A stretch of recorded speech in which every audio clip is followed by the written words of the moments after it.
behind every great car company is an ingenious founder. Henry Ford overcame repeated failure to start Ford Motor Company and change the way we build automobiles. William C. Durant displayed considerable business intuition when he consolidated the most popular automakers of the early 1900s and established General Motors. And Ferruccio Lamborghini started his company simply because he thought he could build a better car than Enzo Ferrari.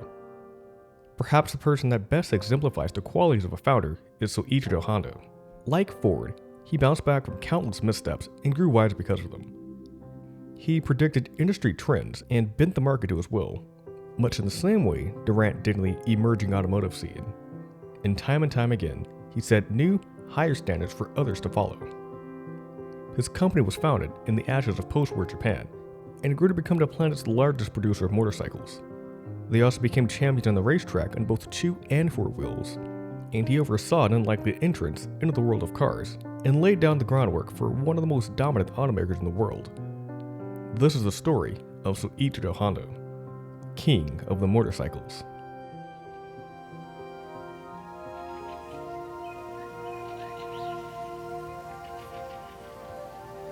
November 17th, 1906, in Komio Village, on the outskirts of the coastal town of Hamamatsu, Gihei and Saki Honda bore their first son, Soichiro. Soichiro had been surrounded by machines pretty much since birth. As a youth, his grandfather would carry him on his back and take him to a nearby rice polishing mill. Mills in these days were usually powered by steam. This one utilized a gasoline engine, a bit strange under normal circumstances, and very unusual in these parts. Watching the motor go to work, with blue smoke and the smell of petrol in the air, became one of his favorite pastimes. No doubt the biggest influence on him during his formative years were his parents. His mother was a master weaver, and there was really a loom issue that she couldn't fix. Gihei should have been another in a generations-long line of farmers. Instead, he broke away from tradition and became a blacksmith by trade. He repaired a variety of items, but he found stable work in bicycle restoration.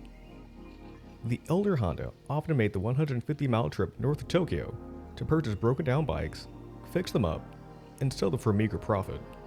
The family endured grinding poverty, but the side job helped him carve out a living. So Ichiro was involved with the forge as well, though his early dealings didn't make much of an impact. In between the small jobs that were assigned to him, his father kept him busy by having him form shapes from the malleable metal that came from the furnace. When he was 8, he heard there would be a plane stopping by the Imperial Army Regiment in Hamamatsu. He was anxious to have his first look at an airplane, but there was just one problem. The regiment was about 20 kilometers away from this village, and there was no way his parents would let him go that far a distance unsupervised. So he devised a foolproof plan. He swapped 2 sen, stole his father's bicycle, and made the trek anyway. He was a child trying to ride a bike made for an adult. He had to put one leg through the crossbar and right at the skew because he wasn't tall enough to sit on the seat. Riding in that compromised position must have been quite a challenge, but he did manage his way over. One obstacle gave way to another as he found that the entrance fee was actually 10 sen. As he was turned away from the front, he added a towering pine tree nearby. He climbed it and from a high branch had a clear view of the action. Still fearing he'd get caught, he broke off a few nearby branches and made a makeshift shelter that hid him from view. His father was waiting for him when he came back home later that night. He was missing cash, his bike, and most importantly, his son. Gihei grilled him and demanded to know where he'd gotten off to, so Ichiro came clean. Instead of completely losing his cool, his father's demeanor changed completely. He'd never seen an airplane up close before, so for the rest of the evening, they discussed what the experience was like, and he'd never forget the first time he saw an automobile. He had a sedan, maneuvering through his village's narrow streets, and immediately gave chase. Either the car was pretty slow, or the young Soichiro channeled his inner Olympic sprinter because he actually managed to grab onto its rear bumper for a moment. It came to a stop, and a stream of oil came from its undercarriage. It took off, but his attention was now turned toward the puddle. He got on all fours and took deep breaths of it. He scooped it up and rubbed it all over his hands, arms, and face. He was hooked. With his mind focused purely on machines, his grades in elementary school were predictably terrible. He didn't like reading or writing, hated calligraphy, and was hopeless during his examinations. That is, when he actually bothered to show up at all. He'd frequently skip class, often going up a hill behind the school to stare at the clouds. He did begin to warm up to schooling when science and engineering became more integrated into his curriculum, but higher education wouldn't be in the cards. After 8 years of schooling, he took an alternate path into the auto industry. While leafing through an issue of a trade magazine his father received in the mail, Soichiro happened upon a help wanted ad. It was from Art Shokai, an auto service station in Tokyo. He applied without hesitation and shortly after was told to come there at once to start working. He was elated, but his father was weary on sending his 15-year-old son to the nation's capital. He did finally relent, thanks partly to Soichiro's persistence, and allowed him to take up the job offer. He packed together his few belongings and set off for the big city. He was hardly prepared for what Tokyo had in store for him. The first thing he took note of upon his arrival was the prevalence of the automobile. He saw one car in his village a month if he was lucky. In Tokyo, he could see 10 at the same time. With all of the vehicles roaming around, there wouldn't be any shortage of work at Art Shokai. The higher-ups wouldn't have any choice but to put him in the shop. He walked in and met with the owner. It turns out he already had a task in mind that was suited to Soichiro's natural mechanical inclination: babysitting. He left behind everything he knew to have the owner's child strapped to his back for hours at a time. The hours gave way to days, which turned into weeks, which faded into months. Neither the low pay nor the snide comments from the technicians bothered him very much. What killed him was the fact that what he felt was his life's purpose was within grasp, yet he was making no progress toward achieving his goal. Doubt crept into his mind. Perhaps he was destined to be a sitter for the rest of his life. The one thing that kept him from packing up and heading home was the shame of facing his parents. So he stuck it out, as he thought anything would be preferable to that. Art Shokai was one of the few auto shops in Tokyo at this time. Business took off as the city's infrastructure became better equipped to accommodate them. Things got so busy that the owner pulled Honda from its babysitting duties and told him to help out. The jobs given to him for the next year and a half were nearly as menial as his tasks at his father's forge, but finally moving into shop work represented the fulfillment of a months-long goal. Another opportunity for him to advance in the company would turn up, though under tragic circumstances. The Great Counter-Earthquake of 1923 completely leveled Art Shokai. Nearly every employee left the shop to look after their loved ones. The only two that remained were the senior apprentice and Honda. The two of them got things up and running again by fixing up vehicles that were damaged in a nearby assembly plant. A shortage of materials and Honda's own lack of shop experience meant the repairs weren't of the best quality. The most excruciating part of the process was fabricating replacement wheels.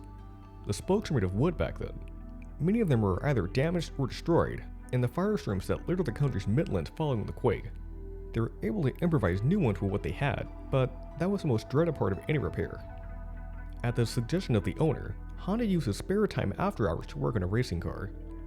He labored on it from 8 p.m. to midnight every night for months. He Frankensteined together parts from various cars to make two machines. Powering them were modified 8-liter Curtiss-Wright aircraft engines he got a surplus at an airbase near Chiba.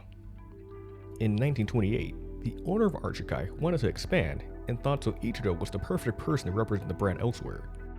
Over the past 6 years, he felt he'd acquired the skills necessary to run a shop of his own. He opened his own branch in 1928 in Hamamatsu, an arm's throw away from his hometown. His father showed his appreciation by building him a small house and giving him a bag of rice, quote, so he wouldn't starve. He probably meant this figuratively, but that was a real possibility in the early goings of the shop.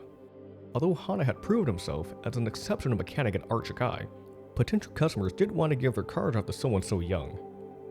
They preferred to get repairs done at a number of other shops in the area, ones that were run by more experienced technicians. Honda's shop would have to live off the scraps these other places cast aside. He gained a reputation for taking on jobs others put off as lost causes. At the end of the year, they were in the black. The shop made a profit of 80 sen, or about 2 cents. It didn't matter how far in the black he was just thrilled to have managed a successful business. If things went well going forward, he figured he could save a nest egg of 1,000 yen before retirement. The shop may have been his primary focus, but that wasn't the only thing he was working on. In 1931, he invented the wheel with cast iron spokes. They were more durable than the wooden ones from his Art Shokai days. They caused a stir at a national industrial exhibition, and Honda began receiving licensing offers from abroad. In time, he was getting checks for 1,000 yen every month. So Soichiro became a living legend in Hamamatsu. Stories spread around town that detailed his eccentric style. Ones you may have even heard. On one occasion, he was driving a car that was packed full of geisha. He was so intoxicated from the festivities earlier in the day that he drove right off a bridge and into a river. Luckily, it wasn't a very far trip down, and a pool of mud softened the impact. Another time, he got into a heated argument with a tax official. He was set on having the final say in the matter, so he picked up a fire hose and waited for the person to leave. The instant he saw them, Soichiro doused them in the water. At a local festival, he and a friend were taking in the event at a club. The details became more sparsely recalled as he downed more drinks, but he remembers being told something he didn't like by a geisha. The comment sent him into a blind fury. He picked her up and tossed her out of a nearby window. He quickly sobered up when sparks flew up into view. Expecting the worst, he looked down and saw her alive and well, but suspended in a mess of power lines. When they cut her down, electricity went out all over the city. He also poured every spare moment he had into his racing endeavors. His new car was powered by a supercharged Ford engine that was tilted a bit to the left. Races in Japan were run counterclockwise, so the layout helped him cut in the left-hand corners with a bit more precision. It was tested at the All-Japan Speed Rally at the Tama River on the outskirts of Tokyo. So Ichido was out in front and barreling towards the finish line at 75 miles an hour. But disaster struck when a car that was in the pits cut in front of him. They collided. Honda was ejected from his seat as the car flipped over 3 times. He regained consciousness at a hospital sometime later, a bit worse for wear. The entire left side of his face was broken, and he suffered a dislocated shoulder. His brother Benjiro was in the car and was seriously injured as well. This spelled the end for Honda's racing career. During the 18 months he spent recovering, he pondered the other ways he might get involved in the automotive industry.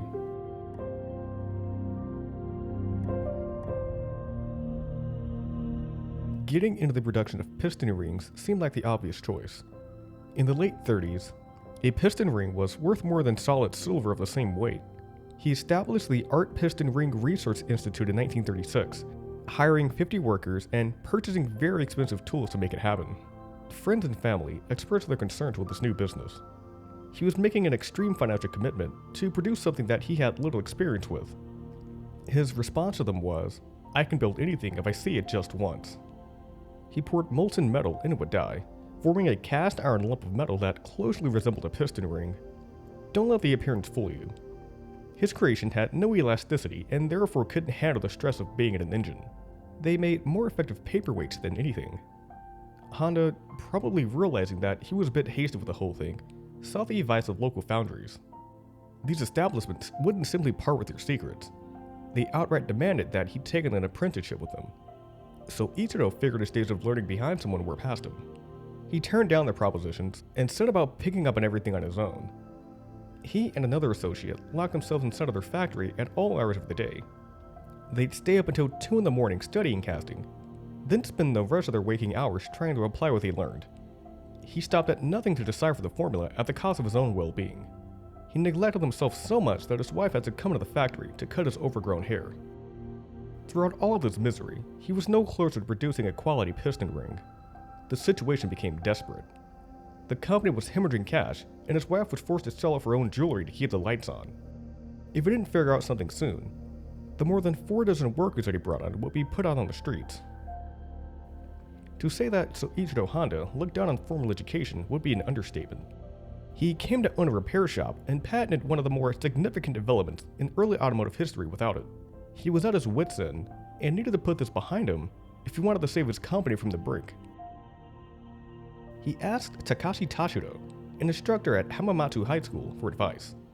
Tashiro had a quick look at one of his piston rings and determined that it didn't have enough silicone. This blew Soichiro's mind.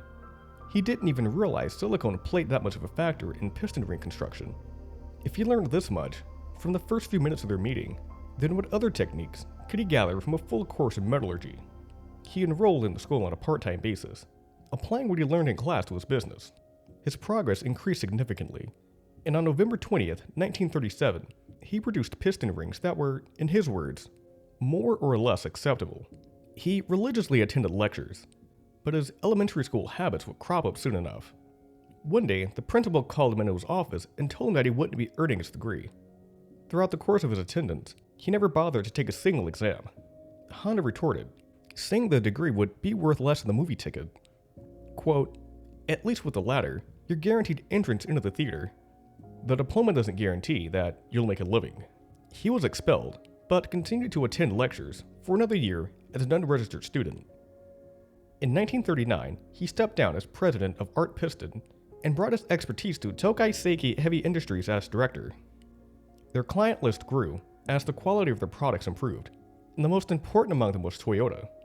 They eventually purchased a 40% stake in the company.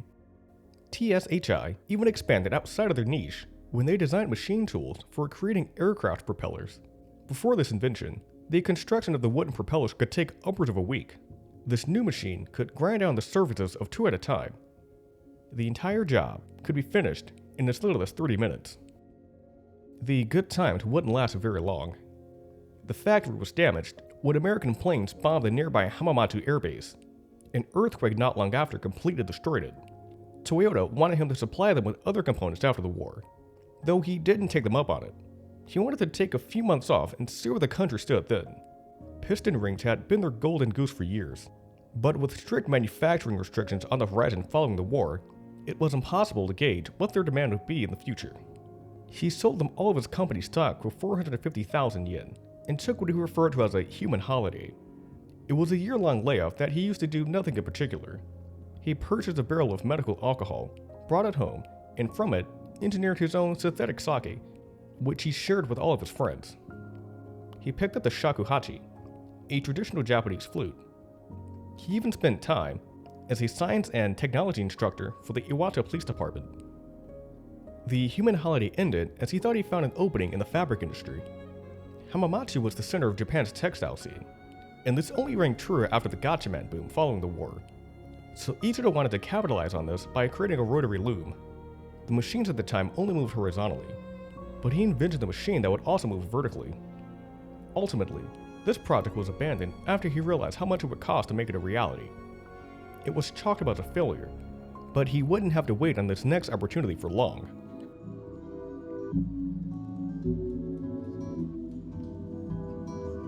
Japan's transportation infrastructure was in shambles after the war. Automakers were banned from creating passenger cars, the roadways were decimated, and their railway lines lay in twisted heaps of scrap metal. It was in this devastation that Soichiro seized upon his next business venture. It was painfully obvious that reliable transportation was in great demand. With cars being well out of reach for much of the population, many people preferred to get around via bicycle. They were cheap, nimble, had virtually no running costs, and could be loaded down with plenty of supplies. So Ichiro wanted to take them a step further by motorizing them. For as effective as they were, bikes could only go as far as their owners were physically able to take them. Motorized vehicles would broaden their infrastructural borders and hopefully help the country get back on its feet. This wasn't a new idea by any means. The practice of clipping a motor onto a bike was commonplace in Europe. A few of these machines even made their way to Japan. These were niche products before. With the current conditions, he was certain the potential market for them would be significantly widened. In September of 1946, he established Honda Gijutsu Kinkyujo, or Honda Technical Research Institute. Its base of operations was a small warehouse that was built where the Tokai Seiki factory stood. There were about a dozen machine tools outside, and a single belt-driven lathe inside. He focused his attention on the engines that powered the radio sets that the Japanese armies used during the war. These had since been decommissioned, and he was able to purchase them as surplus. Each one was taken apart, and their inner mechanisms modified to suit their new lease on life. In a pinch, he saw a hot water bottle in his home and thought it would make the perfect fuel tank. Speaking of which, gasoline restrictions threw Soichiro for a loop. Each person had a finite supply, and most would rather not use their share to fill up their gas tank. He found a way around this by making use of an alternative fuel. The tail end of the war effort saw the government scramble to find substitutes for common materials. They were running critically low on plane fuel, so one of their many ideas involved swapping it out for turpentine oil. A large-scale effort was made to gather as many pine roots as possible, but this plan never fully materialized. Honda would use this experiment as his own jumping off point. He purchased an entire forest and undertook all aspects of turpentine production himself. Instead of digging them out like before, he planned on speeding up the process by setting off dynamite at the base of the trees. Explosives and foliage don't mix. They actually started a fire that burned down most of the pine land that he just bought. The fire department quelled the flames before the entire plot was taken, so it wasn't a total loss. The improvised fuel mix was unrefined, inefficient, and didn't burn very well. Owners had to wait upwards of half an hour before the engine would kick on. Despite this drawback, the motorbike became quite popular. After building 500 or so bikes, their steady supply of surplus engines had run dry. Rather than close up shop and move on to something else, Soichiro and his team developed one of their own. Their first creation had a strange outwardly protruding cylinder head. It made riding ergonomics a bit awkward, but it ran even better than their previous effort. The company built upon this with the introduction of the A-type engine in November of 1947. Its components were made with die casting, which yielded better results than sand casting, though they also had to shoulder the immense cost of creating the metal dies. Using this method at their production rate made it nearly impossible to turn a profit. Soichiro had his eye on a long game. By sacrificing short-term gains for higher quality products, they would be able to win the goodwill of the public and pry customers away from the competition. Customers refer to the A-type as the bada bada, a play on the distinctive sound it made while running. It was their biggest success yet. Their own factories were constantly out of stock because engines were called for as soon as they came off the assembly line. The customer base could often be placed in one of two camps. The first comprised of bicycle shop owners that simply affixed them to their own bicycles. The second group consisted of dealers in the black market. They slapped them on whatever frame they could find, threw on a set of wheels lifted from a trailer cart, and unloaded them onto unsuspecting people. As successful as his venture was, Soichiro wanted to get into producing full-on motorcycles. He sensed that people would soon move on to sturdier, more efficient machines. He wanted to produce motorcycles completely on his own. This was an ambitious goal. No one, not even the most prominent players in the motorcycle world, made both frames and engines in-house. He also wanted to move operations out of Hamamatsu and set up shop in Tokyo. People became tired of his flamboyant mannerisms, his extravagant parties, the loud motorcycles. Even his penchant for red shirts wore them thin. It wasn't a great fit. Tokyo, on the other hand, was where much of Japan's post-war recovery was happening. He'd be able to play a part in this, as well as collaborate with like-minded people. All of this would require a significant amount of capital. He hadn't saved up nearly enough on his own to start the new company. He wasn't having any luck finding a business partner in Hamamatsu either. There were people willing to work with him, but Soichiro felt they were more concerned with getting a short-term return on their investment than anything else. Colleague Hiroshi Takashima caught wind of Honda's plight and paid him a visit. Takashima, then an official at the Ministry of Commerce and Industry, got to know Soichiro while working at the Nakajima Aircraft Company.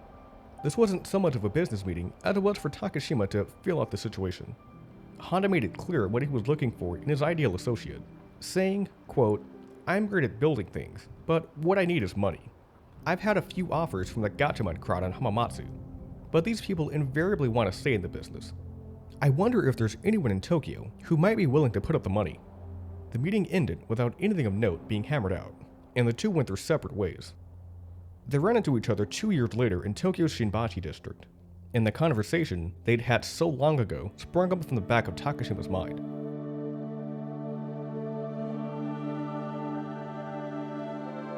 Takashima wanted to introduce Soichiro to a man by the name of Takeo Fujisawa. He ran a sawmill in Fukushima, but also had extensive business experience heading companies of his own. Takashima would be more than happy to arrange a meeting between the two of them if Honda were interested. They both agreed to hear each other out, though Fujisawa refused to travel to Hamamatsu. He was determined to be an equal partner in whatever they came up with, and he believed that seeing Honda in his hometown could swing the balance in his favor. So the meeting took place at Takashima's Tokyo residence in August of 1949. Honda told him precisely the sort of partnership he had in mind, saying, quote, "The transportation system may change in form, but it will never disappear. Even if we form a partnership, I'm the engineer, and I don't want you meddling in my decisions about what to make. But in return, I'll leave everything having to do with money firmly in your hands." Fujisawa was receptive to this and responded with, quote, "I'll take full responsibility when it comes to money, and I'll leave you to your work. I'm only interested in creating the best possible working conditions for you. You're the president, so I'll follow your lead. But promise me you won't be short-sighted when it comes to making decisions." A deal was struck before the day was through. Even from this brief encounter, the two found that they were opposites in nearly every respect. Soichiro, age 42, was a brilliant engineer that often dove headfirst into a new idea, for better or for worse. The 38-year-old Fujisawa took a more methodical approach, taking in as much information as he could before doing anything. Soichiro had been obsessed with machines since he was a child. Fujisawa didn't consider himself a motor enthusiast and preferred to not get his hands dirty. While Honda spent every moment basking in the limelight, Fujisawa spent his free time with his head inside of novels. Their differences even extended to their appearances. Honda was short and balding, while Takeo was tall and had a face full of hair. You may think the two would have had trouble connecting, but Soichiro had different thoughts at the time. In his own words, quote, "A person that cannot mix with people of different temperaments is rather a useless person. An enterprise operated exclusively by blood relations would not grow." For as different as they were, they did have two striking similarities. They were both self-made businessmen, and they both grew up in extreme hardship. A recession at the turn of the century hit the Fujisawa family especially hard. Up to his neck in debt, Takeo's father, Hideshiro, fled to Tokyo with his wife and newborn daughter in the winter of 1907. The family just barely scraped by on his pay as an apprentice at a house painting firm, though by the time Takeo was born in 1910, their finances weren't looking quite as bleak. That year, Hideshiro got his own company off the ground. It was a sort of advertising firm, specializing in the production of commercial slides that were shown in theaters during intermissions. He also came up with the idea of mobile theaters, where people will be able to watch movies on trains. The idea wasn't approved by Japan's Ministry of Transport, but you could see a bit of his entrepreneurial intuition seep through. The enterprise was short-lived. The Great Kanto earthquake that put Art Shikai out of commission also destroyed the family business. He was saddled with unpaid accounts and couldn't find anyone willing to lend him the money to stave collectors off. He dipped his toes into the movie business again by renting out a theater that played foreign films, but this became insolvent before anything could come of it. Despite his social standing, Takeo's father instilled in him that he was on equal footing with his peers. This would be a powerful sentiment in the following years. He originally wanted to attend Tokyo Normal Higher School on a scholarship and become a teacher. He failed the entrance exam because he spent too much time reading novels and not enough time reading textbooks. And even if he did manage to get accepted, it was unlikely he'd find work in his field of study. These years were brutal for young people entering the workforce.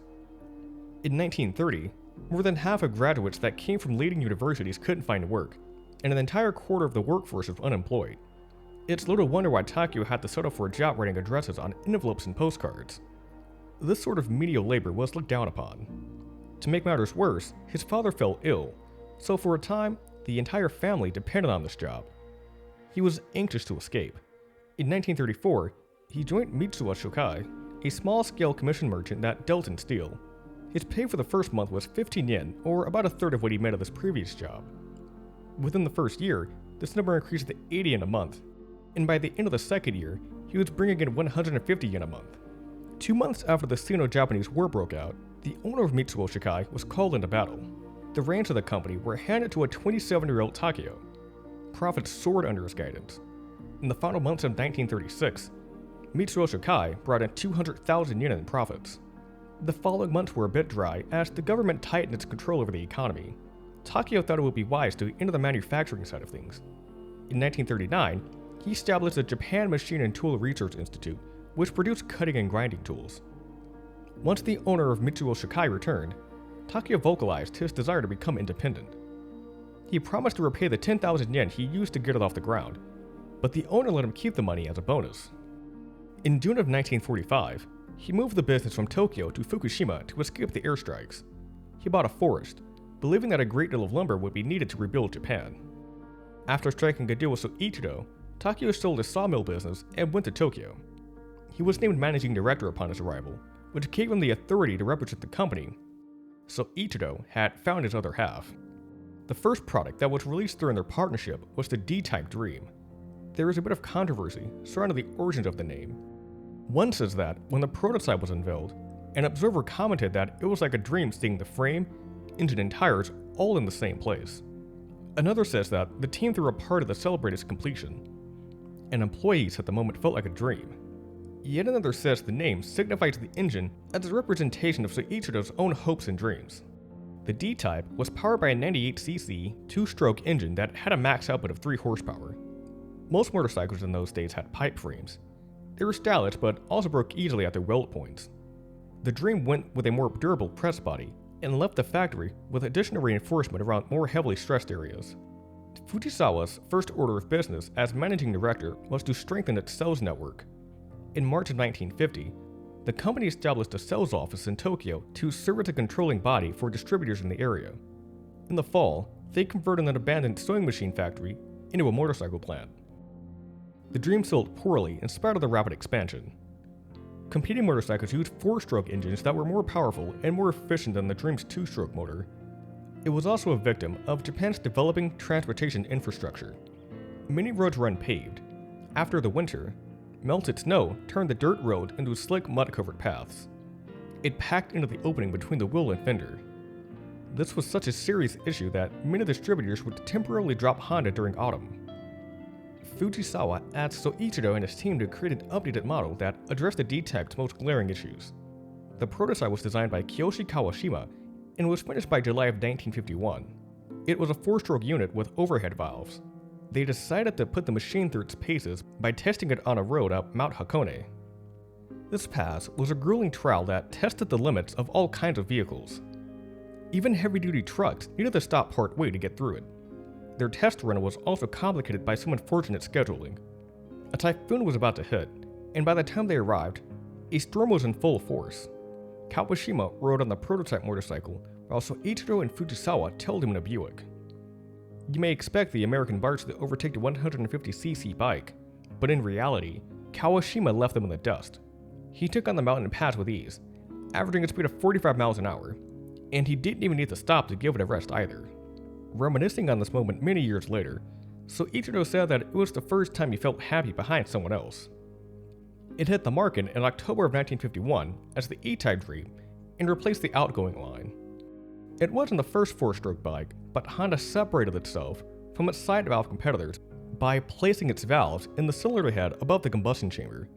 This resulted in a leaner, more powerful engine. At its absolute peak, the company produced 160 D-Type motorcycles a month. The E saw them raise its fare to 500 units only 6 months after its introduction. Honda built upon the success with its follow-up, the F-Type Cub. For all of its innovations, the Cub's most distinguishing feature was its color scheme. A red engine was attached to the rear wheel and a large white fuel tank under its bicycle seat. It gave the otherwise plain-looking bike a characteristic that buyers could latch onto. It had the potential to blow the market wide open, but Honda would have to aggressively expand its sales network before they could truly take advantage. Out of the 200-odd motorcycle dealerships in Japan, only about 20 of them carried Honda products, and a good portion of them weren't exclusive dealers. Fujisawa sought to remedy this. He sent out letters to 55,000 bike shops, asking if they'd be interested in carrying their motorcycles. It read, "After the Russo-Japanese War, your ancestors took the courageous decision to launch the imported bicycle in Japan, and they are still the basis of their business today. But now customers want bicycles with engines. We at Honda have made such an engine. Please reply if you are interested." About 30,000 of them responded back, expressing interest in doing so. Fujisawa sent another message out requesting that the shops pay the full wholesale price of 19,000 yen in advance of taking delivery. This was a tall ask from Honda, a company that wasn't very well known at the time. 5,000 shops immediately replied back, and 13,000 replied in total. The company was able to increase its number of showrooms to match its envisioned production run of the Cub. Fujisawa wanted the well-trained sales force to match. Honda employed a traveling salesperson strategy that brought the product to potential dealers. They were supplied with a stipend that was roughly 4 times their monthly salary to prolong their trip. When shops agreed to sell Hondas, the salespeople would ask for an immediate down payment. They'd inform the sales office in Tokyo and add the money to their travel stipend. Through this unorthodox sales method, the companies came to sell 1,000 motorcycles a month without many resources at their disposal. The first Cup models hit dealers in May of 1952. By June, the company sent out their first order of 1,500 examples, and by July, about 5,000 Cubs had been delivered to customers. The quality concerns that cropped up with the D-Type Dream had mostly been ironed out. Out of the first 5,000, Honda only received 3 total customer complaints. The Cub was an immediate success, so much so that a few distributors approached Honda with 1 or 2 million yen in hand, asking to buy out the remaining stock. The factory was capable of producing 6,500 Cubs a month. Honda's market share in the motorcycle space ballooned up to 70%. The August of the following year saw the debut of the Bentley, a motorcycle with a 90cc overhead valve engine. The Juno was released in January of 1954. The major players in the scooter space were the Mitsubishi Silver Pigeon and the Fuji Rabbit. The Juno made a number of innovations, including an all-weather windscreen that was later fitted with turn indicators. By far its biggest development was its extensive use of fiberglass panels. This might not seem like a big deal nowadays, but this is when the material was just starting to see use in automotive applications. Even the largest automaker in the world had teething problems when ramping up production of a fiberglass sports car of their own.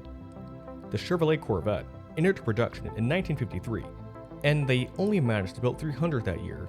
Honda had to import the material from the United States because it was in short supply in Japan. Engineer Shozo Tsushida detailed the numerous issues they had when developing the Juno. When we removed the material from the mold, it was full of pinholes. It was also pitted and bumpy. When we polished it, the glass fibers would shoot out and stick us in our skin.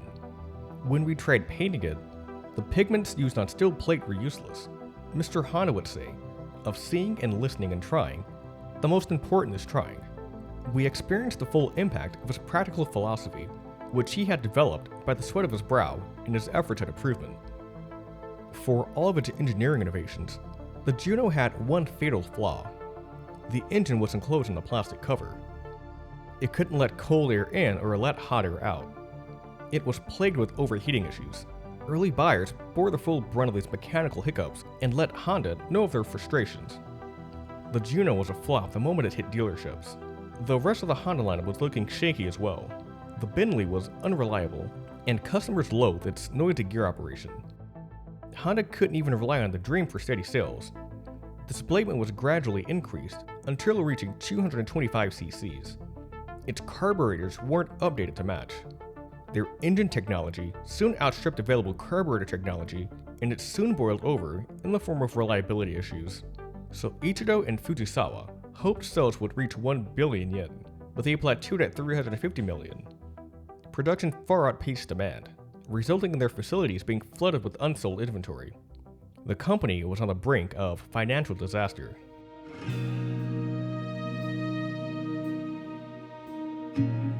To raise the spirits of employees and divert public attention from their financial difficulties, the company announced its intent to enter the Isle of Man tourist trophy in England. Established in 1907, the Isle of Man garnered a reputation for being the most grueling motorcycle race on the planet. Winning would be a tall order, but Soichiro knew that a victory would put their technical issues behind them and make their name known the world over. So Ichido left for England to observe the race in person. Fujisawa timed the trip so that he'd be out of the country on June 10th, the day Honda's outstanding invoices were due. He didn't want financial worries to be on his mind while scoping out the event. What he saw absolutely shocked him. The course was even more complex and dangerous than he thought. The competing motorcycles had 3 times the power of Honda's own, and the riders had years or even decades of riding experience. Soon enough, he was beginning to think that he was a bit hasty with this declaration. It had already gone public. Employee morale, as well as their own reputation, was on the line, so he had no choice but to move forward.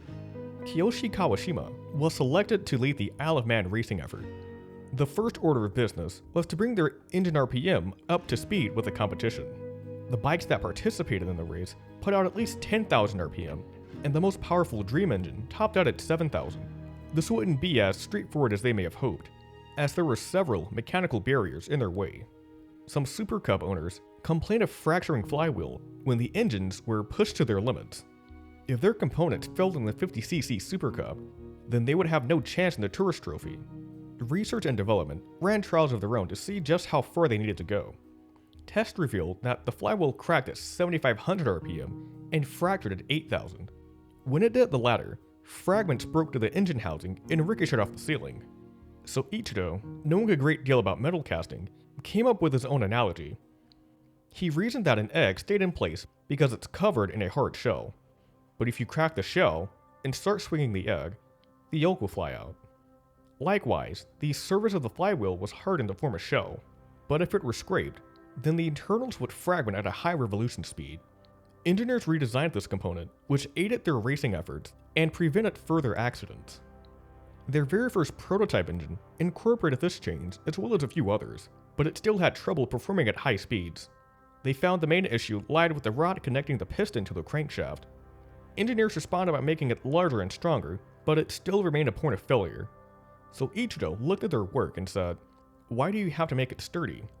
Make it smaller and lighter." They thought it was a counterintuitive approach, but it worked. R&D worked to reduce the weight of all reciprocating parts in the motor.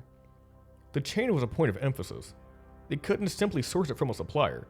Chains produced in Japan were behind those from overseas and couldn't withstand the rigors of racing. Honda worked with Kumakichi Araya of Daito, a producer of industrial chains. Together, they produced the first Japanese motorcycle chain that was durable enough to survive competition, though this couldn't be completed in time for the race. The team caught a break in September of 1958 when they got their hands on a 125cc FB Mondial racing bike. It was a couple of years old, but they thought it could accelerate the development of their own machine. They ditched its single-cylinder layout and decided to go with a potentially more powerful twin-cylinder engine. Their first bike, the RC141, was finished in January of 1959. It had an output of 15.3 PS. This was considered a bit lower than the 16.5 PS Mondial, which only had one cylinder and was a 3-year-old design at that point. Their second bike, the RC142, had a 4-valve engine that put out 17.4 PS at 14,000 RPM. The traveling party, which included Kawashima, 4 riders, 2 mechanics, manager Yoshitaka Ida, and writer/interpreter Bill Hunt, left Japan disguised as members of the Akuta Trading Company. They feared that the Japanese government would withhold export visas or deny them permission to take out foreign currency. Participating in a race wasn't exactly a high priority in their minds, and they surely wouldn't approve it for a company that did little exporting themselves. Higher-ups at Honda allowed the team to go through with it, and they didn't get caught. They arrived a month ahead of every other team. At first, they thought it was because they were better prepared, but then they realized it was actually because those clubs had other races on their schedules. Every other team came in the following weeks, and their years of experience became extremely apparent to Honda. The 5 riders chosen to enter the race spent countless hours preparing. For months, they studied each turn via films played at their local cinema. When they arrived, they discovered the 125cc class was going to be run on the shorter clips course. Honda had a decent, if uneventful, showing their first year. They placed 6th, 7th, and 8th in the 125cc class, and also took home the manufacturer's team prize. The riders also had a lukewarm reception back home. The only people waiting at the airport to greet them were Soichiro and a journalist from a motorcycle magazine. The next morning, the Asahi Shimbun morning paper ran a small column congratulating them on their manufacturer's victory.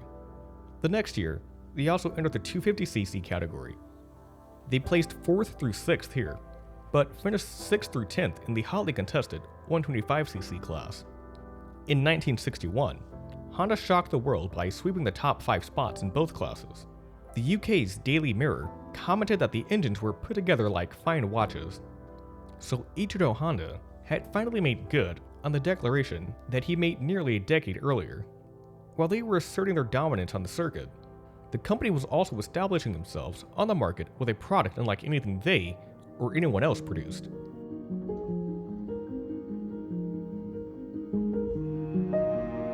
Being ahead of the curve isn't anything new for Honda.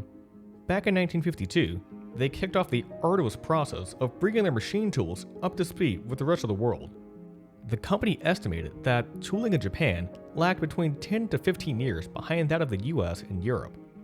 So Soichiro went to the US in November and spent 300 million yen on machines. The following January, Kiyoshi Kawashima went to Switzerland and spent an additional 150 million yen.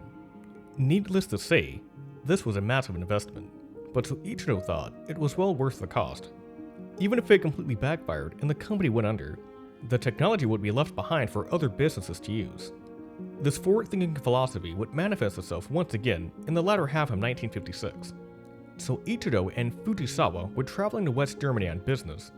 Fujisawa spent the 72-hour flight going on at length about the motorcycle he wanted Soichiro to develop next, only stopping when either of them fell asleep.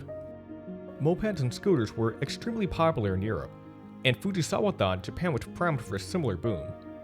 Much in the same way they predicted how much Japanese tool technology lagged behind foreign countries, Fujisawa thought the machine trends they would see in Germany were ahead of Japan's by a decade at the most. Their next domestic bike could very well be on the streets of Frankfurt. Soichiro didn't take the proposal seriously, partly because he had little faith in such a machine, and partly because of who was pitching it to him. Fujisawa rarely rode on motorcycles, it almost never drove himself around, instead preferring to commute via chauffeured car. He had his hang-ups initially. As they walked the streets of Frankfurt and toured the trendy scooter showrooms, he began to warm up to the idea. He would point out machines as he saw them, and asked Fujisawa if this was the one he had in mind. He never heard a yes. He asked Soichiro to envision a soba delivery driver. The driver should be able to operate it with one hand while balancing noodles with the other. It would also need an automatic clutch, a safe ride, and be inexpensive to manufacture. When asked if he's seen anything like that, Fujisawa responded, "I haven't. That's why we must build one." Honda would be going against the grain with this. The Japanese market was in the midst of the Jimmu boom, where large, powerful motorcycles were gaining popularity. We've seen how volatile and unpredictable the market has been thus far. The company saw this as nothing more than a trend. They looked long-term, seeking to produce a lightweight, agile bike that was somewhat of an evolution of the outgoing Cub. Soichiro finished a prototype sometime later. When Fujisawa laid eyes on it, he said that they might be able to sell 30,000 of them. This ticked Soichiro off. When he agreed to take the project on, he was led to believe it would be a big seller. Their most popular model at the time sold 3,000 units a month, if they were lucky, and Fujisawa was saying that this new model might break 2,500. He was about to go into a frenzy, but Fujisawa clarified that he wasn't talking in years. He meant 30,000 bikes a month, 360,000 a year. Including exports, he thought they could even sell 400,000 annually. The Super Cub went on sale in June of 1958 and didn't fly off the lots like they were expecting. It was launched in the middle of a recession. Not many were willing to take on more financial obligations. The customers that did spare the expense caught the brunt of Honda's typical mechanical bugs, the most prevalent of which being its slipping clutch. The company was certain the Super Cub would be their most successful bike yet, and didn't want a poor first impression to sour the rest of the product cycle. In an effort to quell the storm, Honda engineers worked through the holidays to visit every customer that had a service claim and fix the clutches in person. To reach the lofty sales target he put forth, Fujisawa focused on expanding their manufacturing facilities and increasing their exports. The economy still hadn't fully recovered by 1959, so they were able to purchase nearly 700,000 square meters of land in the city of Suzuka. They invested 6 billion yen into the construction of a new factory. While bulking up their domestic groundwork, the company also racked their minds as to where they should start exporting their bikes first. It made sense to start with Southeast Asia. The region was close by, and motorcycles were emerging there as the preferred mode of transportation. Fujisawa thought the strategy would provide short-term relief, but it wouldn't provide the breakthrough the company needed if they wanted to become a world-class manufacturer. He wanted to target the American market. Many within the company thought it wasn't even worth the effort. The proliferation of the automobile in America meant cars were affordable and plentiful. Motorcycles were seen as a leisure item, and this was reflected in annual sales between 50,000 and 60,000 for the entire segment. Furthermore, many believed that there would be little, if any, growth in the future. Fujisawa argued that the world's economy was centered there. It was the most affluent country in the world. Goods that couldn't find success there wouldn't have a place anywhere else. After all, it's the Honda way to tackle the most difficult task first. In July of 1959, the company established American Honda in Los Angeles. A number of other cities were surveyed, but LA was chosen because of its year-round sunny and dry weather. Just like in Japan, Motorcycle sales would be more or less at the mercy of the weather, so these conditions provided them with stable demand. Honda sold 170 units, far short of their goal to sell 1,000 bikes per month before the end of the year, but American Honda director Kiichiro Kawashima thought they could build on this the following year. The reliability issues that plagued the Dream and Bentley in Japan also cropped up across the Pacific.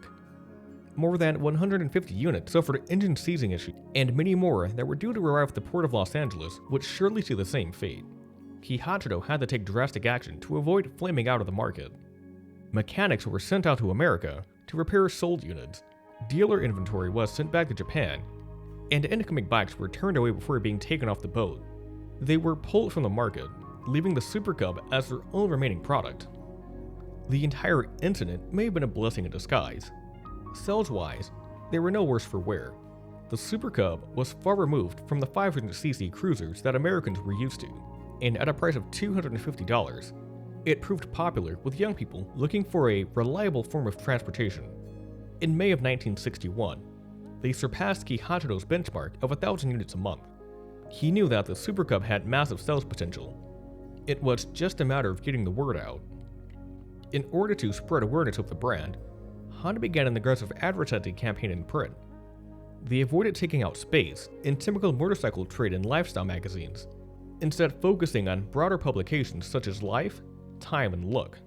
Kawashima recalls that the color page in Life cost between $70,000 and $80,000. The ads featured colorful photography and leisurely scenes, but the one thing you won't find anywhere is the word motorcycle. They felt it still carried negative connotations, so it was a conscious decision to refrain from using it in their advertising. The ads were incredibly successful. By 1962, Honda sold 40,000 motorcycles annually, and with over 750 dealers, they also had the most expansive sales network of any motorcycle producer. Kawashima wanted to capitalize on this and set an incredibly lofty sales goal of 200,000 for 1963. To reach this, the company needed an even more expansive ad campaign. They established a contract with Gray, an advertising company that was founded in 1917. Before collaborating with Honda, Gray had done work for companies such as Procter & Gamble and Block Drug. Their spot was largely based on the principles of Honda's previous campaign, though there were a few changes. The photographs were replaced with drawings created by a mechanical illustrator to ensure that they were technically correct. The blocks of text that were commonplace in advertising were done away with. In their place was the now iconic tagline, "You meet the nicest people on a Honda." These print ads were also paired with a line of television commercials that reinforced this messaging. In April of 1964, Honda became the first foreign sponsor of the Academy Awards. For advertisers, the event was seen as the Super Bowl of its day. It was seen by 70 to 80% of television watchers, and the broadcasting fee for two 90-second slots was $300,000. Kawashima balked at this figure. It was the equivalent of Honda selling 120 Super Cubs. Gray suggested that the exposure and customers that such a commercial could give them could potentially outweigh the high upfront cost, so the company accepted. They saw results immediately. The day after the Academy Awards, Honda dealers reported their highest traffic levels ever up to that point.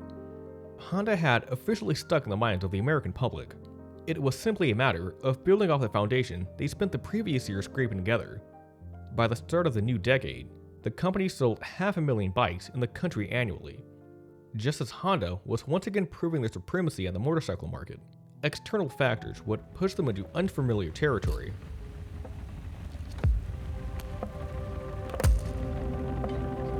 In the early 1960s, Japan was preparing to open up its market to foreign automakers. American automakers were far and away the most dominant in the world. In 1960, the total number of cars and trucks produced in Japan was 480,000. General Motors surpassed this number with only a handful of their model lines. If every Japanese automaker combined into a single entity, it would only produce a tenth of Detroit's output. In an effort to strengthen their own automakers, the Ministry of International Trade proposed two actions. The first involved reorganizing the existing companies into three categories. Ones that could produce 10,000 cars a month, like Toyota and Nissan, specialty car makers, such as Isuzu and Prince, and K-car manufacturers. The second part of Midi's plan would lock new entrants out of the space entirely. When the plan was announced, Toyo Kyogo, Daihatsu, Mitsubishi, and Suzuki all announced plans to produce automobiles. Honda was just about the only company that hadn't thrown their hat into the ring. At the very least, Honda needed to make their intentions of entering the car industry known before the reorganization went into effect. From there, Fujisawa could buy them time until they actually had something to show. Honda had been working on their own vehicle projects before the bill went public. This was overseen by Yoshio Nakamura. Before coming to Honda, he worked at Nakajima Aircraft Company, where he designed engines for fighter aircraft. After the company dissolved, he joined Fuji Heavy Industries, then went to Nihon Naineki Saizo. Around this time, Honda had declared their intentions of entering the Isle of Man Tourist Trophy. Nakamura, and the industry, thought cars were the next step. He wouldn't have joined the company if he didn't think so. He cared little for motorcycles, even going as far as to say that they were for barbarians. He was assigned to the research section of the engineering department. It was here that he established a vehicle design section. The first vehicle they produced was the X170 in early 1959. It was powered by a 360cc overhead cam air-cooled V4. It was purely an engineering study, as there weren't even any body panels. It had a semi-monocoque structure with a flat floor, so that it could be transformed into a sedan simply by adding rear seats. The fenders and hood were made from formed sheet metal, and fabric was set in place of the doors and roof. Nakamura would use this as the basis for subsequent prototypes. The A120 used a similar engine, but with a front-wheel drive layout. A stood for automobile, while 120 indicated its top speed of 120 km per hour.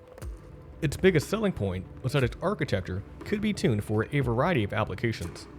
Honda could make a passenger car, truck, or sports coupe on its bones. Soichiro was busy with projects of his own, so he had little say in the early goings of the vehicle design department, but he did take issue with the front drive configuration. It opened up more space at the rear for cargo and passengers, though he doubted its ability to traverse steep inclines. Fujisawa, meanwhile, appreciated the multi-purpose nature of the proposal, but thought it would be best to focus on a specific body style. He was in favor of a light truck. Nakamura took his advice and, sometime later, presented them with the A170. It sported a semi-cab-over design and horizontally opposed V4. It was close to what Fujisawa wanted, but Nakamura would be pulled in the other direction by the company's other half. So Ichiro came into the studio unannounced one day and said, "Okay everyone, listen up. We're doing a sports car. Ditch the truck. It's going to be a sports car, no matter what." The bosses butted heads over what car would be best to build. Fujisawa's mindset was rooted in hard facts. By surveying the market, he had determined that much of the demand for automobiles would be in the commercial segment. He wanted the truck initially, but backed down from this out of fear that Midi wouldn't classify this as a passenger car. Even after this, their views still weren't aligned. So Ichiro wanted a car designed around an engine similar to the Curtiss motors he had experience with back in the 30s. He thought it would be better for them to create new demand, rather than offer what other companies already produced. Fujisawa wanted a more practical business coupe. It would have 2 doors, but not the same sporting aspirations as Soichiro's car. He saw this as something people would commute to work in, or run errands with. This vision wasn't too far removed from the dream bikes that got the company off the ground. In the end, the engineers had to work on both vehicles. After running into limitations with air-cooled engines, the team switched their focus onto a water-cooled inline 4. They honed in on 2 variations of it. AS250, designated the sports car engine, and AK250 was for the mini truck. Masao Kawamura, head of exterior design for the sports car, presented the styling proposal to Soichiro, who liked its reddish-orange paint job. He said the final car would certainly be red, but requested that Kawamura use a deeper shade of red. He presented a scarlet mock-up several days later, so Ichiro signed off on it. There was just one thing in the way of the car seeing production as is. It was legal to paint a car red or white, as those colors were reserved for emergency vehicles. Mitsuki Akita, head of the development management section at R&D, took the lead in trying to have an exception granted for them. The Ministry of Transportation brushed them off, so he took alternative methods to be heard. He even wrote a column in Asahi Shimbun to air the concern. Red is the basic color of design. How can they ban it by law? I'm aware of no other industrial nation in the world in which the state monopolizes the use of colors. They were eventually granted the exception. Honda was the only company to fight this law, but other companies took advantage by painting their vehicles red as well. They didn't announce a timeline for the car until after New Year's in 1962. Its price and production run would be publicized after the details had been finalized internally, and they claimed they'd build an automobile by the end of the year. What Fujisawa did mention here was that it would be a sports car that more than likely wouldn't sell in high volume. Even he believed they wouldn't sell more than a dozen a month domestically. On the 23rd of May, they announced the unveiling of the car would be delayed until the Tokyo Motor Show in the fall. They said they didn't want to leave such a large gap between the car's debut and the day it would actually go on sale. Of course, this also meant that it wouldn't be available for purchase until next year. The real reason was that they hadn't even built a functional prototype. R&D labored on the sports car's final touches at the warehouse at Suzuka. It wasn't until midnight of the 4th that it was completed. The cars developed in just 4.5 months. On June 5th, Honda displayed what Fujisawa referred to as a halfway test vehicle at Suzuka racetrack, which then was still under construction. They claimed they took this measure so they could incorporate last-minute suggestions from dealers. Soichiro and Nakamura took it around the track and then placed it on the stretch of tarmac inaccessible by the press. Media wouldn't be able to get their hands on it until the 1963 Tokyo Motor Show later in the year. Honda debuted not one, but 3 cars at the event: the T360 truck and 2 variants of a sports roadster. The first, dubbed the S360, was equipped with a 360cc engine that they hoped would fall under K-car regulations. The S500 had a larger motor that would appeal to buyers overseas. This version was powered by a water-cooled V4 that put out 45 horsepower. It had a top speed of 145 km per hour and offered performance similar to a 1000cc engine. Honda embarked on a massive ad campaign in June of 1963 in anticipation of its October release. They would offer prizes to whoever could correctly guess the price of the S500. It was a breakaway success.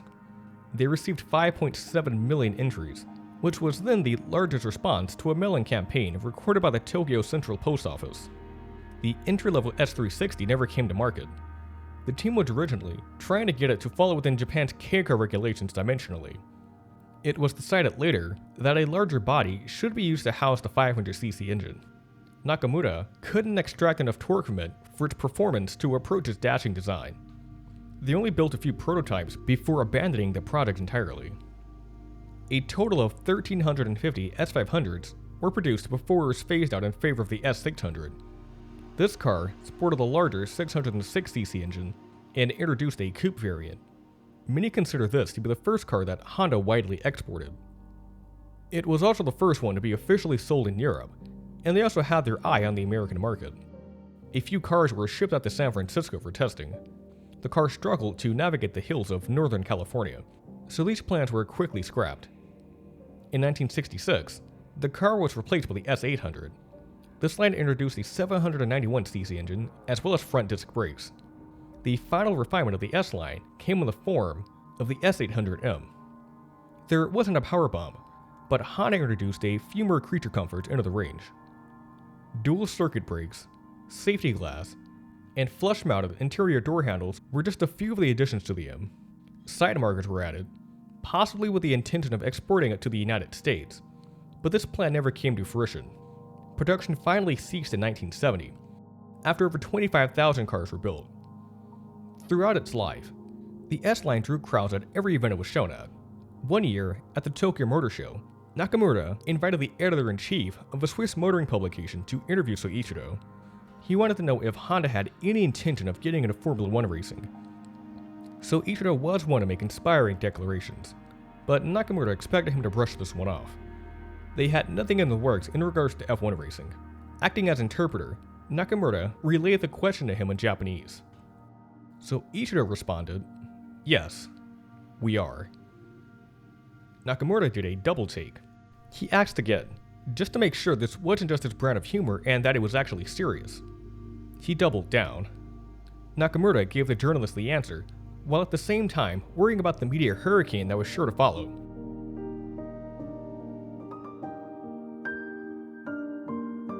Soichiro had always been passionate about racing, We're all too familiar with his pre-war racing exploits. In the late 1950s, he broke ground on Suzuka Raceway on a plot of land right next to their factory. It cost 2.5 million yen to build, but it was finally opened in 1962. The course was first the site of a motorcycle race and would later be used to host the inaugural Japanese Grand Prix. He thought success in racing and success in the marketplace went hand in hand. Fujisawa, as you might expect, thought differently. He wasn't much of a car enthusiast, but he knew of the immense cost of starting up a racing program. Others tried to get him on board. So Ichiro claimed it would be good training for their engineers, while Nakamura played up the PR angle. Fujisawa did get on board with the others, but on the condition that they would only design an engine, not the entire car. This would be far less expensive and allow Honda to lean into its biggest strength. Nakamura flew out to Europe in the summer of 1963 to find a partner. They eventually landed on Lotus. The previous year, they won 7 races and took home the Constructors' Championship. They could also share development advice so Honda would be that much further ahead when they decided to build a body of their own. 3 months before their first race in Monaco, Lotus dropped out. They received financial support from Jaguar, who also owned the racing division of the Climax company. It wouldn't be in their best interest to aid their competition, even indirectly, so Jaguar was able to use their leverage to stop the Honda-Lotus partnership from ever materializing. So after months of negotiations, Honda had to design the body anyway. Their own chassis design method was definitely a learning process. Things inevitably went wrong with their initial proposals, but since they had little experience in this field, they couldn't quickly pinpoint where and how things malfunctioned.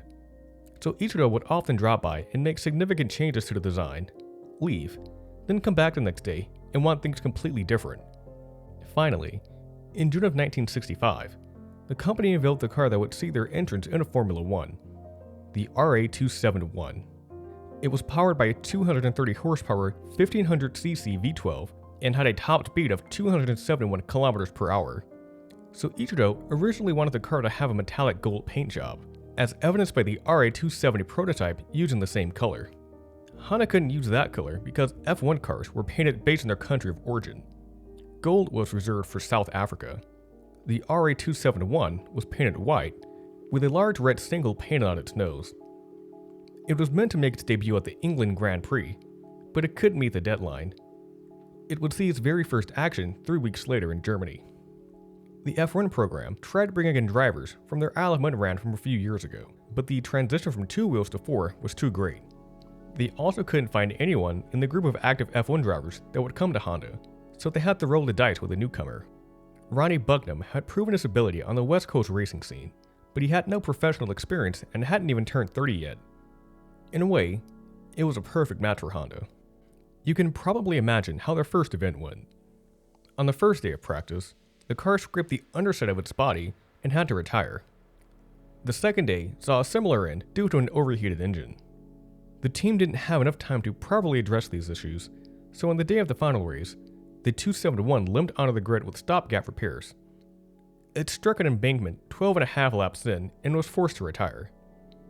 Honda replaced the carburetor with a fuel injection system following this, but they still retired at the next race in Italy. At the United States Grand Prix, the front end was damaged during practice, and the team had to withdraw. Nearly all of its coolant had evaporated, and the engine seized up. For the 1965 season, Honda brought Richie Ginther onto the team. He had extensive experience in Formula One, and was also considered an expert in developing machines. The 271 evolved into the 272. Changes included switching the chassis material from duralumin to an aluminum alloy. This season was just as bleak as the last, so Ichiro flew to Watkins Glen to watch the team in person for the first and last time. Ginther finished 2 laps behind the winner and 7th overall. Bucknam didn't even cross the finish line. An oversized leaf with a death wish got caught on his radiator. At the day's end, Soichiro said, "I could hardly keep my eyes on the race because I felt as though my entire system was turning upside down." Morale was at an all-time low by the time of the season finale in Mexico. This race was unlike any other event on the schedule. The track was at an elevation of 2,000 meters. The lack of oxygen starved cars for air, making it more likely for the cars to overheat. Most teams saw this as something to work around, but Nakamura saw an opportunity. He was granted control of the F1 program and used this chance to optimize the 272's air-fuel ratio. A race report by Motorsport magazine noted that Honda took the last race of the season much more seriously than their competitors.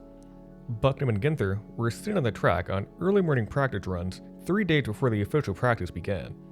Ginther had a lap time of 1 minute 58 seconds, which was faster than the official record. In practice, the drivers were consistently in the 157 to 158 range. Their preparation shone through in the main event. Ginther came out in front and never looked back. He and Dan Gurney of Brabham got into a bit of a duel. They repeatedly brought the lap record down until Ginther set a time of 1 minute 55.84 seconds. He got a bit of breathing room and finished ahead of Gurney by about 3 seconds, securing Honda's first win in their short run in Formula 1. Things were also looking up for their F2 program. It was led by Tadashi Kume and Nobuhiko Kawamoto. The chassis design was handled by Ron Tarmac, and the car was driven by Jack Brabham. Their showing in 1964 was abysmal. Engineers had many sleepless nights trying to troubleshoot the car, and at times there wasn't even any time to eat. All of this made the results of the 1965 season especially shocking. Honda took the top 2 spots in the first race and strung together 11 straight victories. The 1000cc 4-cylinder engine was refined until it was able to withstand the brutal race conditions. In both F1 and F2, Honda was quickly establishing itself as a major player on the circuit. They wouldn't be able to rush easy in Formula 1. The minimum engine size requirement was raised from 1500cc to 3000cc, meaning the motor that just brought them to the mountaintop was now useless. Furthermore, Honda had no experience designing engines that large. The new one would have to be created entirely from scratch. A conceptual study was finished by the fall of 1965, and more detailed work was meant to follow. R&D had their hands full with plenty of other projects, so Fujisawa enacted a new prioritized task list to move more pressing matters to the forefront. The upcoming N360K car was number 1, while F2 and F1 were 4th and 6th, respectively.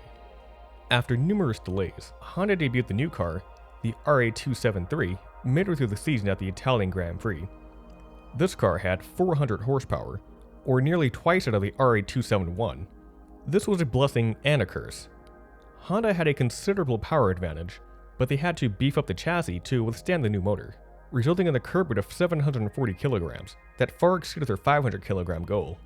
They hoped that the benefits of the new motor would outweigh the drawbacks of a heavier car. The opposite came true. At the Italian GP, one of Ginther's tires exploded. He was sent careening over a guardrail and ended up breaking a few bones. Honda came up empty-handed in the following races, and to make matters worse, both Bucknam's and Ginther's contracts were set to expire. Both of them chose to sign elsewhere at the end of the season. In their place, they signed John Surtees. His father was a 3-time British motorcycle sidecar champion.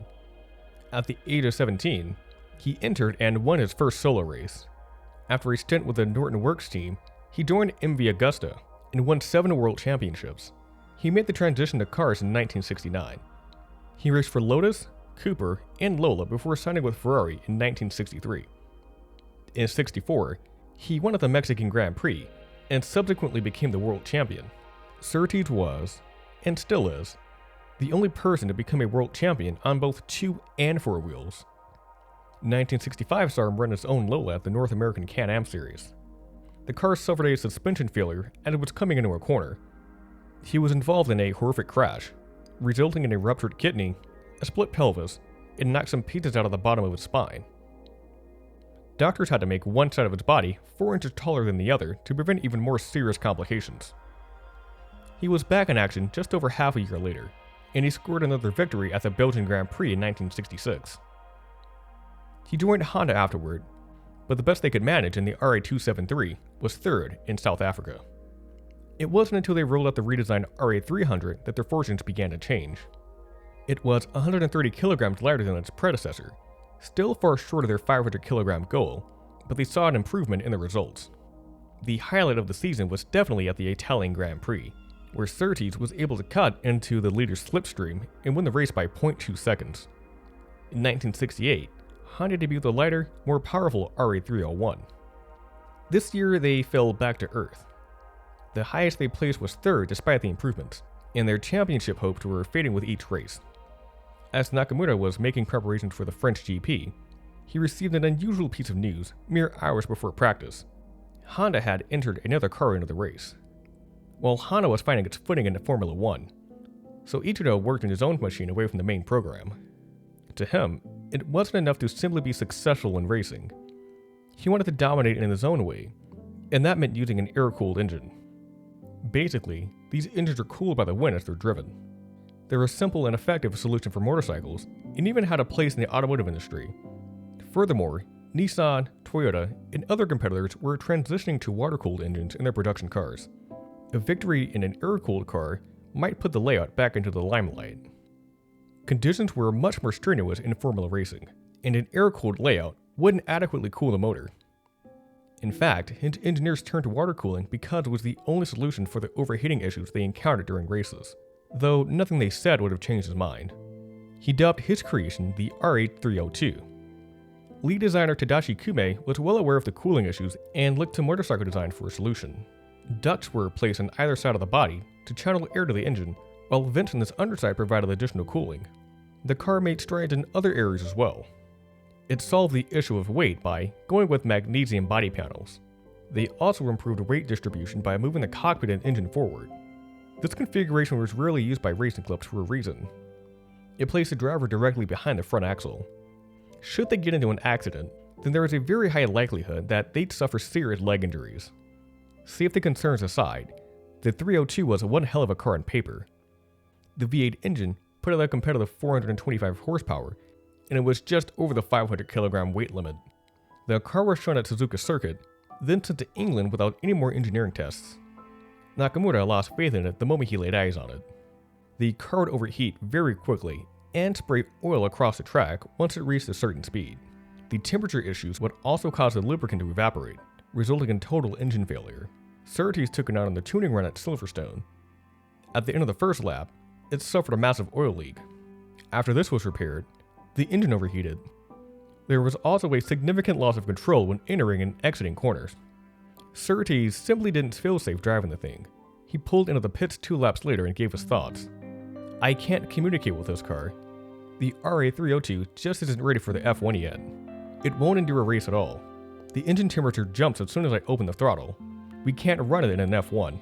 Not only will it have no chance of winning, but it'll also be dangerous." He didn't completely shut the door on driving it. If they replaced the highly flammable mag panels for aluminum ones, then he considered giving it another shot. They refused to do so, and he thought it would be the last he'd ever see of it. Now the car would be lined up next to him on the starting grid. Nakamura felt so strongly about the matter that he seriously considered withdrawing from the race entirely. He hoped it would get Soichiro's attention and make him think about retiring as well. But it was too late.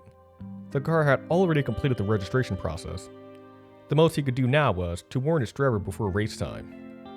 With Surtees refusing to drive the car, Soichiro had to look elsewhere. He signed Joseph Schlesser of France. Joe had experience in the rally scene as well as Formula 2 and NASCAR, but he had little time in F1.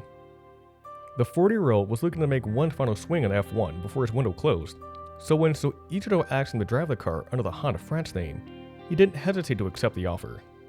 The weekend at Rouen was a busy affair. In addition to the Grand Prix, there was also another national race, as well as an F3 event. Drivers had little time to train before the qualifying round on Sunday. Nakamura didn't have much to complain about. Surtees had a strong showing in qualifying, finishing 2 seconds behind pole position. More importantly, the 302 was a full 8 seconds off from the first place car. Nakamura hoped this was a sign that Schlesser kept his warning in mind. Weather conditions were favorable leading up to the event on the 7th, but the sky took on a more ominous character moments before the race. A part of Nakamura wanted the forecast to take a turn for the worse. The 302 stability concerns weren't exactly a secret. Surtees had trouble keeping it under control at Silverstone, and that was on a dry track. Additionally, the only driver to equip the car with rain tires as a precaution was Jackie Ickx of Ferrari. There was a possibility that Honda France would cut their losses and make preparation for the next race at Brands Hatch. For now, Schlesser lined up next to the other cars in the grid. Jackie Stewart had the early lead, but Ickx took the advantage before the end of the first lap. Surtees was behind in 4th, and Schlesser was far behind. Ickx widened the gap because of his foresight, and deteriorating conditions made other drivers consider slapping on their own rain slicks. Schlesser may have been one of the many drivers that considered pitting and making the switch. Alas, he didn't make it. He lost control of the car while navigating through a downhill bend. He drove over a puddle of water and one of his wheels gave. The car slid off the course on the outside. It ricocheted off a 3-meter-long bank and flew from the boundaries of the track. The 200-liter tank of gasoline right behind his shoulder ignited, turning the 302 into a fireball in an instant. Then it landed in the outer reaches of the turn, burning away with Schlesser trapped inside. Present race officials couldn't do anything to put out the flames. Magnesium fires can't be put out with water. The chemical reaction would only make the blaze worse. With nothing on hand to quell the flames, medical officials could only stand by as he was cooked alive. A furious Nakamura confronted Kume later that day, saying, "No matter how I look at it, I still think you're a murderer. You'd better hope and pray that there is a way to atone for what you've done." Much of his frustration may have stemmed from Soichiro's outright refusal to consider the advice of others. He went ahead with an air-cooled F1 car, in spite of his engineers saying otherwise. He wanted so desperately to make it work that the entire car was designed around making the setup a viable option against clearly superior water-cooled cars. Rather than heed the advice of their ace driver, he sent an aging racer, desperate to make an impression on the Formula scene. The effects of the crash rippled throughout the company. Even after the accident, Soichiro was undeterred. Several races later at the Italian GP, Surtees arrived at Monza to find another 302, still air-cooled and still with the MAG panels. He refused to drive it despite their insistence, instead opting to race the outgoing 301. Word of the altercation got out. The motoring press grilled both the racing program and the company as a whole for their blatant disregard to safety. Back at R&D, Soichiro was set on fixing the issues that caused the accident. He ordered his engineers to start work on improving the car. They refused. They stopped working on any subsequent evolutions and never gave the outgoing 301 any notable updates. Surtees finished no higher than third in the following races. After the season, Honda announced that they were suspending their F1 activities. Then the division was quietly dismantled. Nakamura remained in England to help the company establish a foothold in the European market, and Surtees signed with BRM.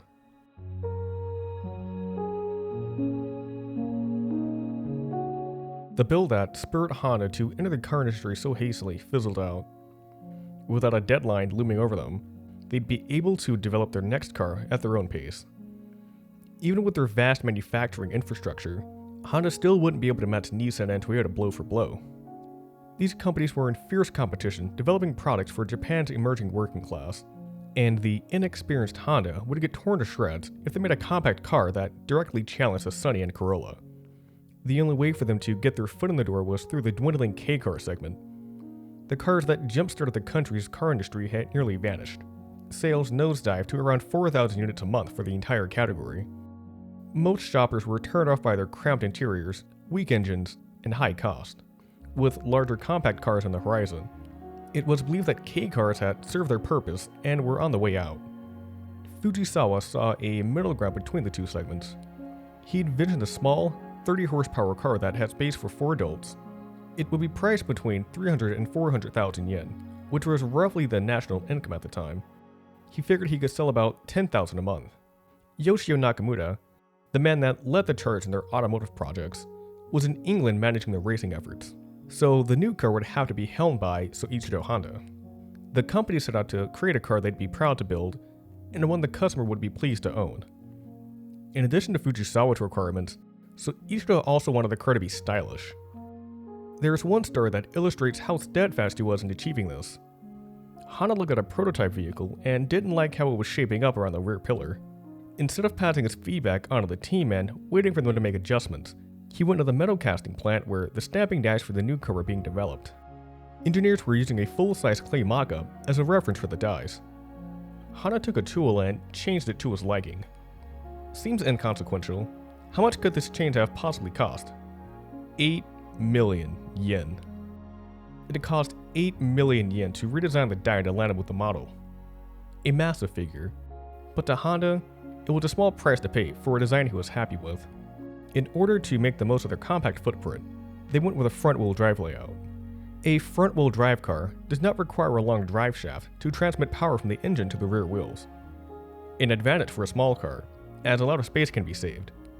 The development team also followed the philosophy of utility minimum, which emphasized the reduction in the size of utility spaces and the increase in size for the passenger space.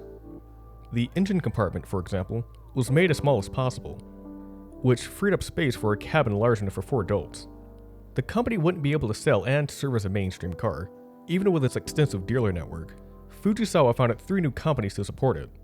Honda Aiken would be a new company that would assist dealers new to car sales. Honda Chuhan would specialize in used sales, and Honda Shinpan, a credit company. Additionally, he did another mailing campaign. Letters were sent out to motorcycle, bike, and repair shops asking if they'd be interested in selling the car. When asked about the starting price, Soichiro said, "We will announce the retail price in December. We believe it may throw the auto industry into chaos." The N360 went on sale in March of 1967 at a price of 313,000 yen, undercutting the Sunny and Corolla at 410,000 and 432,000 yen respectively. Even competing K cars started around the 370,000 yen mark. By May, Honda sold 5,500 cars. It overtook the Subaru 360 as the best-selling K car. It set off a price war in the segment that sent sales to a high of 70,000 in September. The company had firmly established themselves as competent car makers.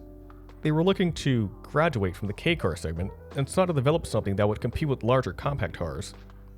Fujisawa didn't exactly know what to build next, but whatever it was, it had to be designed around their Formula 2 engine.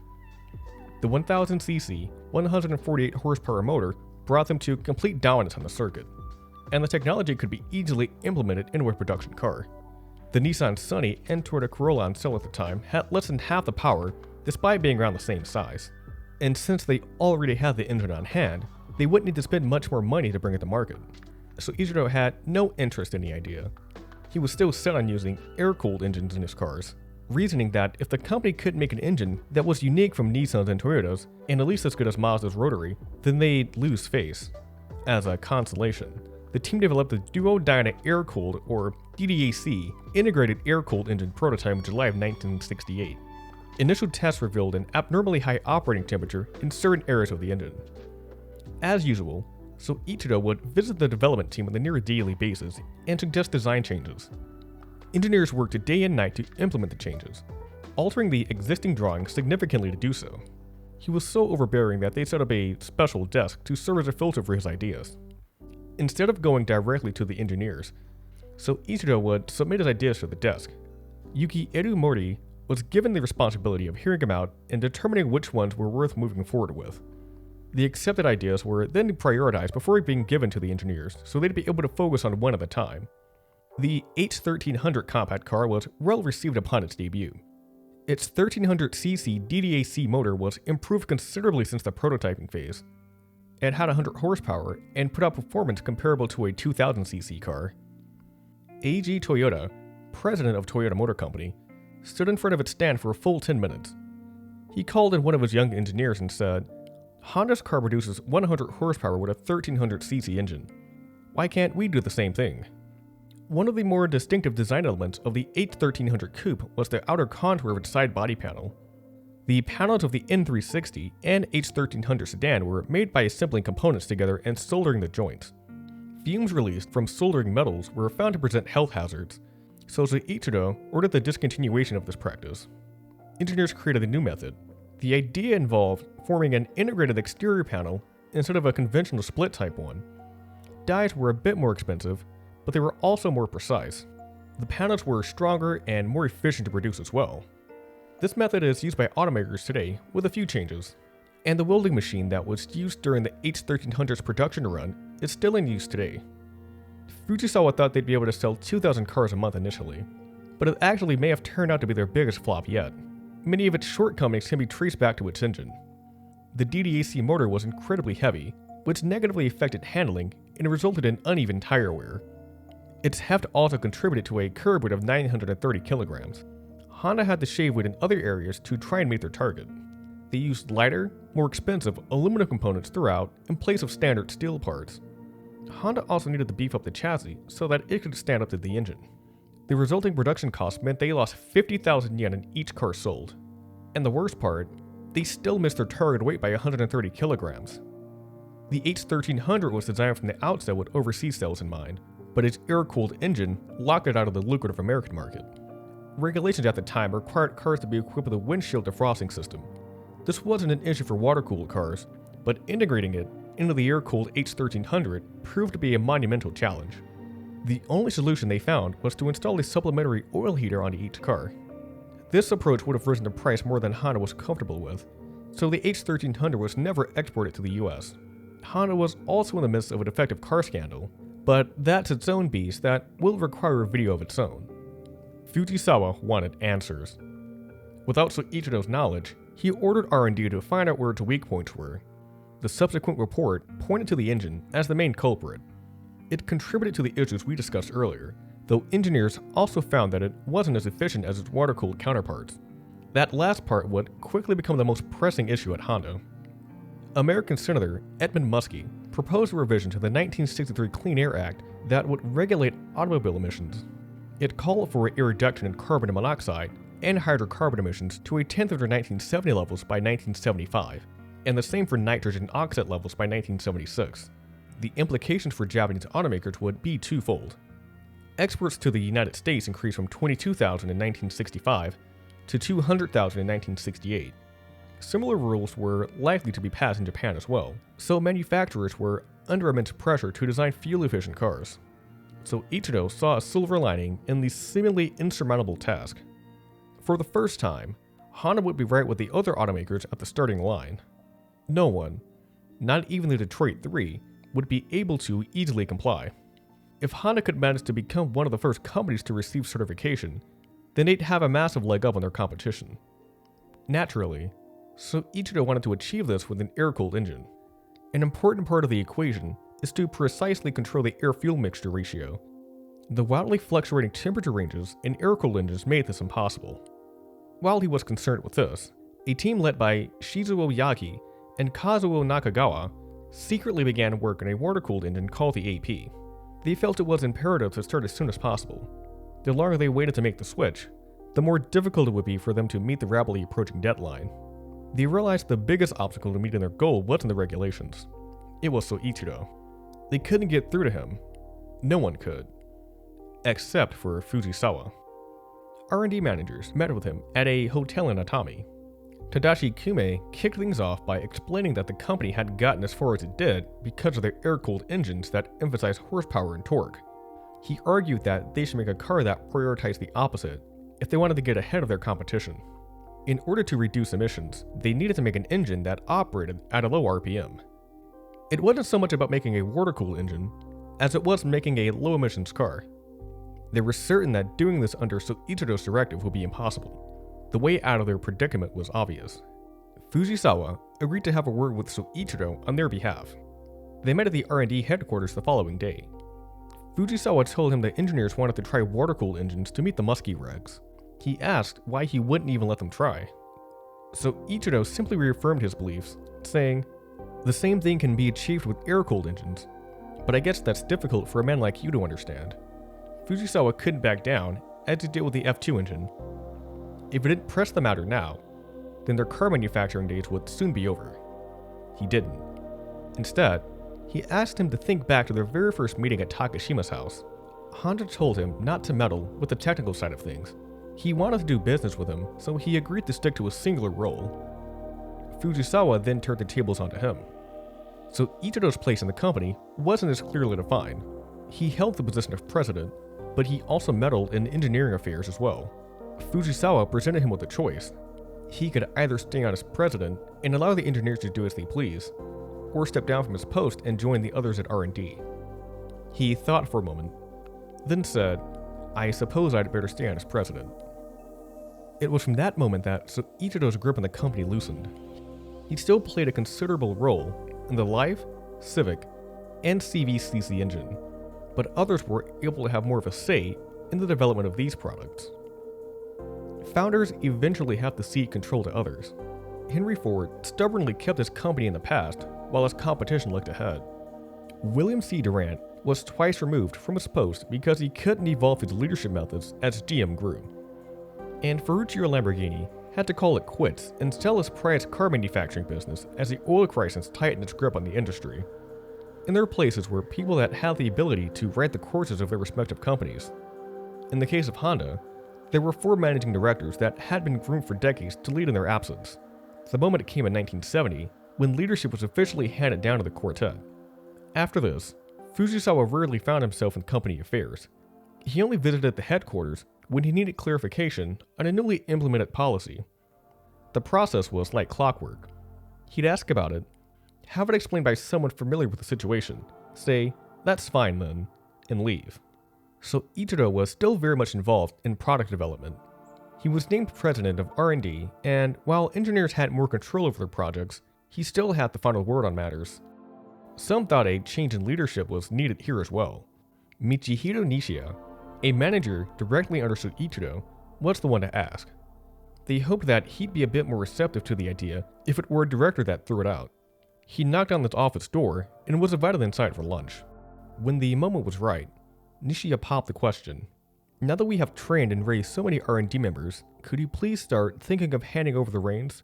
He set his soba noodles on his desk, looked at Nishia, and said, "Thank you for telling me. If you want, I could even quit today." He didn't give up his title right then and there, but in April of 1971, he relinquished his post as president of Honda R&D. Still, the facility was like a second home to him. In the weeks following his retirement, he often found himself heading that way when he left his house in the morning. About halfway to R&D, he'd realized he didn't need to go there anymore and head back home. The final shoe fell in March of 1973, when Fujisawa informed Nishida of his intent to retire at the end of the financial term. Along with this bit of news, he also had a task for him. Fujisawa wanted him to pass the message to Soichiro. This was surprising. The two of them were always on the same page throughout their 25 years of leadership. This indicated that he'd made the decision without first consulting Soichiro. He was doing business in China and wasn't present at the time. When he stepped off the plane, Nishida was there to pass along the news. Honda said, "I can't be the president without Takeo Fujisawa. If the executive vice president is quitting, then I'll quit with him." They gave their farewell speeches as the company celebrated its 25th anniversary at Suzuka Circuit in 1973. 1 month later, at a shareholders meeting, they were appointed supreme advisors. Soichiro was still married to his company despite retiring. In the year following his departure, he wanted to thank each and every employee that worked to make Honda as successful as it was. The national tour of Thanksgiving took him all over Japan. He visited every factory, business office, dealership, and repair shop he could manage. After this, he and his brother Benjiro established the Honda Foundation, which was intended to spread the good news of Hondaism the world over. And in the spring of 1974, he was awarded an honorary doctorate from Michigan Technological University. Fujisawa never attended another company occasion, instead opting to start a business of his own. He converted his own home into a shop named Kokaido, General Store for the Modern Arts. This term isn't actually a word in Japanese. Taken together, the 3 characters mean a meeting place for aesthetics. He had a hands-off approach with his company as well, leaving day-to-day operations to his wife and 2 sons. He spent his twilight years basking in the opera and fine art that he seldom got to enjoy during his tenure at Honda. On December 30th, 1988, while preparing for the New Year's festivities, he collapsed late in the afternoon. A professor of cardiac surgery that happened to be in the scene immediately applied CPR, but his heart never beat again. Takeo Fujisawa passed on at the age of 78. Nearly 2 years later in October, Soichiro Honda became the first Japanese person to be inducted into the Automotive Hall of Fame. He didn't take the medal to his own home, but instead went to Fujisawa's burial site of Roppongi. He approached the plot, put the medal against the grave marker, and said, "I didn't win this medal alone, Roppongi. It was given to the both of us." Although he'd been battling diabetes, liver malfunction, cerebral thrombosis, and a number of other ailments, he never showed the public anything other than the exuberant figure they'd become accustomed to seeing. In 1991, he even attended a shareholders meeting headed by the company president Nobuhiko Kawamoto. The weight of his deteriorating health soon became too much to bear. In July, he checked into a hospital room in Tokyo, lamenting stomach pains. A few tests were run, and several days later, he was diagnosed with late-stage liver cancer. His condition worsened in the weeks following, and on August 5th, at the age of 84, Soichiro Honda passed on. The founders of Honda Motor Company may no longer be with us, but their legacy still lives on.